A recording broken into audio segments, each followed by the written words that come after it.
Perbincangan saya dengan Menteri Pertahanan Perancis berterusan.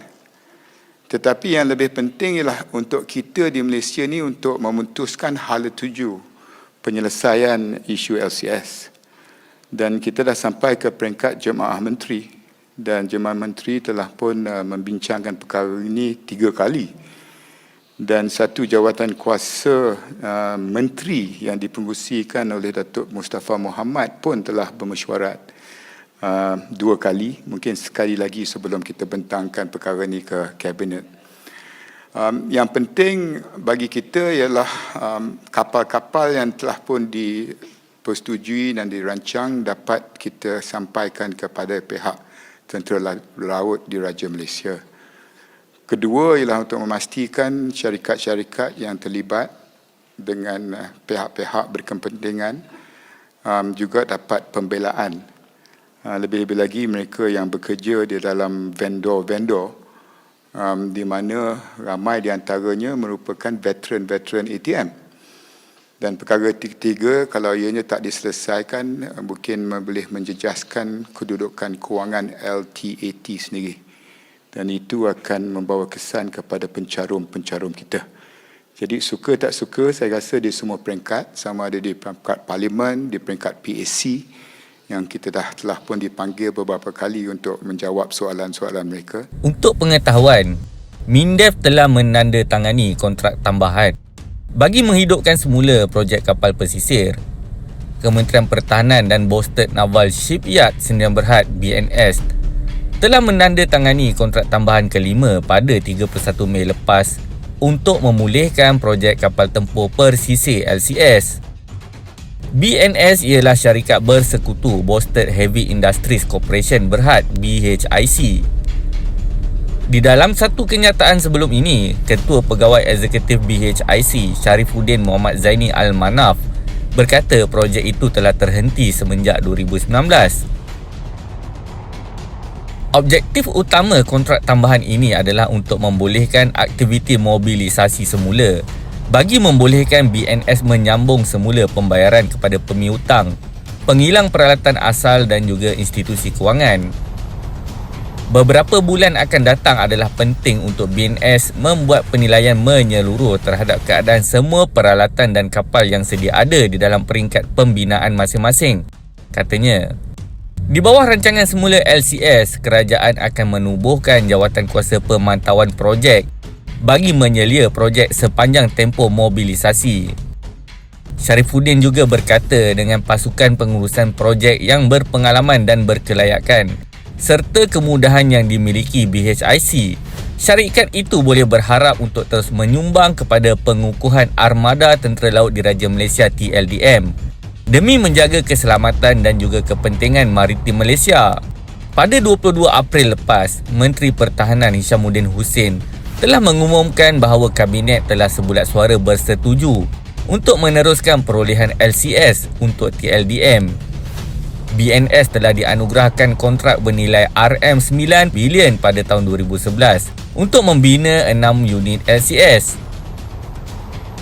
LCS adalah di antara aset utama di dalam program transformasi armada 15-5 TLDM bagi mengukuhkan armadanya dengan kapal moden yang sesuai bagi tujuan memperkukuh keselamatan maritim Malaysia. Boston Naval Shipyard Sdn Bhd BNSSB yang sebelum ini telah berjaya mendapatkan perjanjian tambahan untuk kontrak kapal tempur persisir kelima dengan Kementerian Pertahanan pada 31 Mei. Sudah pasti kontrak ini akan membolehkan penyambungan semula projek seperti yang diumumkan sebelum ini.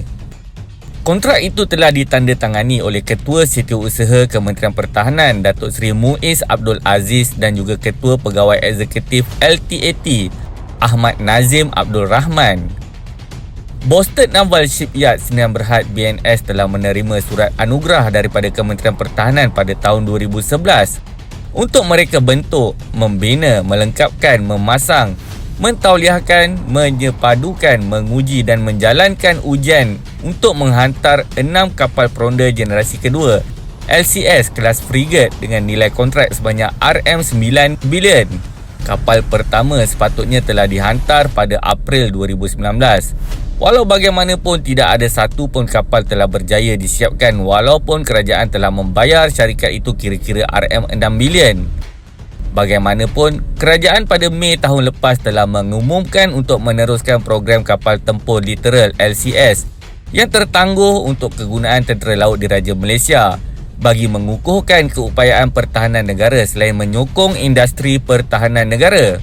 Mesyuarat Kabinet pada 5 Mei akhirnya telah bersetuju bahawa Bosted yang sebelum ini menghentikan kerja-kerja pembinaan kapal pada tahun 2019 meneruskan semula pembinaan kapal di bawah program itu.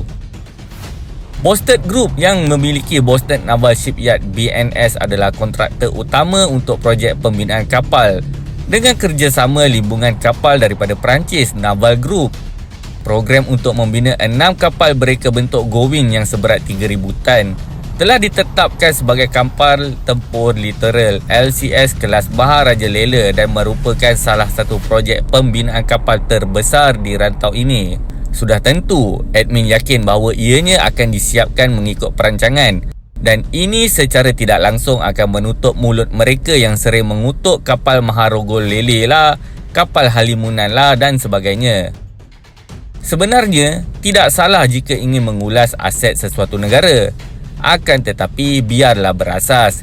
Dan jika mendapati ada sedikit kelewatan, janganlah berlebihan untuk mengejek dan mengutuk. Seolah yang mengutuk itu sendiri konon-konon adalah rakyat Malaysia. Sedangkan sebutan pun kita tahu banyak sungguh perbezaan dia. Admin juga pelik ada sesetengah YouTuber daripada negara alam sebalik mata yang kerap mentertawakan dan mengejek seolah mereka pula orang yang bertanggungjawab melaksanakan projek tersebut.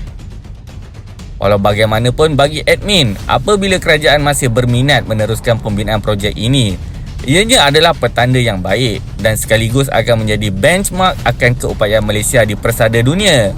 Oh ya, bagaimana pula dengan baki 20% pesawat pejuang style Halimunan dengan Korea Selatan tu? Dengar-dengar macam bagus. Tapi tak apalah, pesawat korang kan, pandai-pandailah korang selesaikan ya. Admin doakan agar ianya berjayalah diselesaikan isu pembayaran tu. Bukan apa, dah terlalu kerap sangat mendunia dan sampai tahap mencemooh, seolah mereka lupa akan iman dan takwa sebagai orang Islam.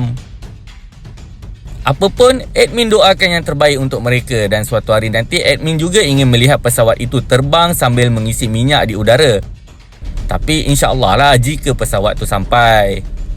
Kepada rakyat Malaysia pula, diharap bertenang dan bersabar kerana insya-Allah projek ini akan siap seperti yang diumumkan mereka.